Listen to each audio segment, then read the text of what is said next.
Beloved ones, I would speak to you on directness, aiming for the mark of God consciousness and reaching that mark through focus, through attentiveness, and through one-pointed consciousness fused to your source. When you have a directness about you in your endeavors, when you know your goal through the cosmic dream that you have accepted as a reality of beingness, when what you aim for you know that you will attain to through that will one with God's, you will indeed manifest your destiny. I have learned much from the Divine Director on directness.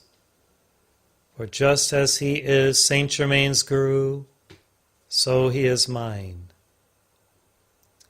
And though he provides divine direction to us individually and collectively, a part of that direction is the manifestation of his guidance that allows us to direct our attention upward and inward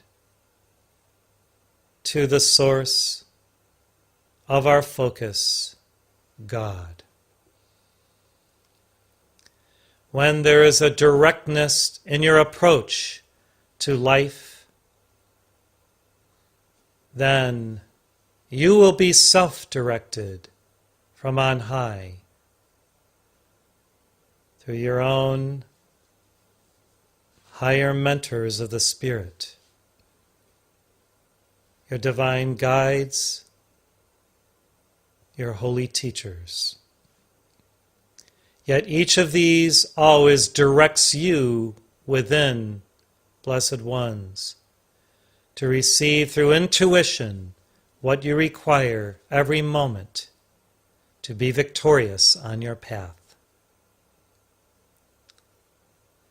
When you are self-directed in this way, your progress proceeds magnanimously. If you rely too much on outside information or stimulus to direct your holy course to your source, then often there is diffusion of the energy of Spirit as light in your midst, and you may not be able to see clearly your goal. Self-direction, where the S is a capital S from your God Self, is what all require, and that they will know the truth, and the truth shall indeed set them free, because they, following the advice or the cosmic suggestion of their higher self, obey immediately and move onward and upward into the light.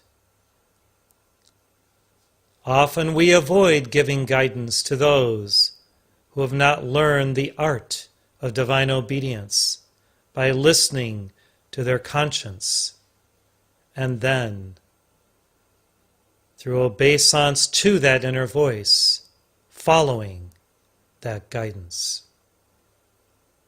For if one cannot hear the inner voice of conscience and obey, how can that one then listen to us and receive the benefit that we offer?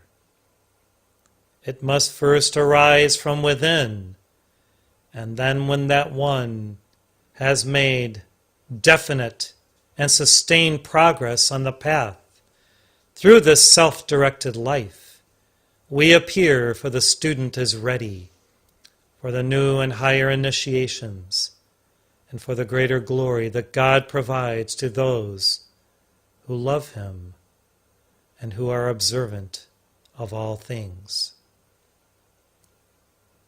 Yes, living a God and self-directed life, or what I call a God self-directed life, affords you much in the way of what you require every day to soar in spirit and to also practically bring about in the world of form the transformational changes that are required in this hour.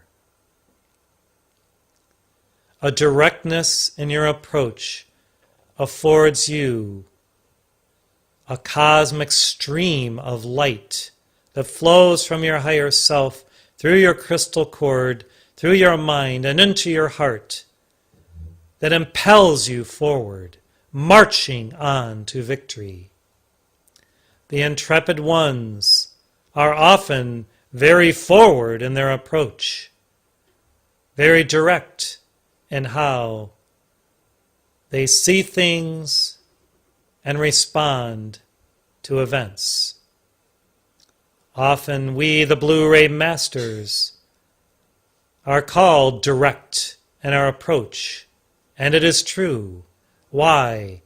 Because we see that many disciples walk a willy-nilly path, a winding, sinewy path, rather than going for the summit in bounding leaps and reaching the apex of God attainment through their will one with God's.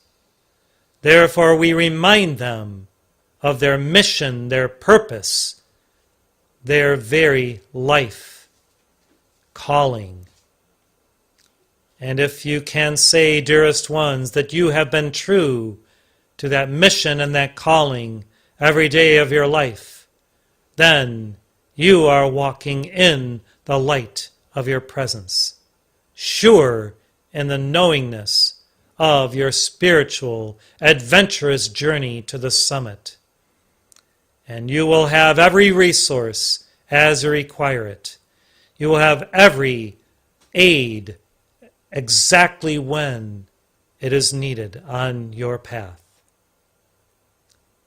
This is a cosmic law, that those who are self-directed in this way, and who are indeed direct in their approach toward Godhood, will receive the aid of heaven throughout their sacred journey and life. You have throughout many lifetimes received the cosmic stimuli that you have required. Yes?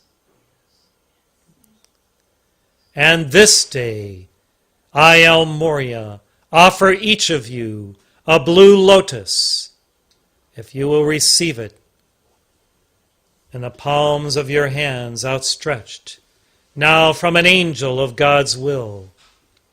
And this will be a sign for you, and this will be an alchemical symbol for you to use in your new approach to your God-victorious ascent on the path of light.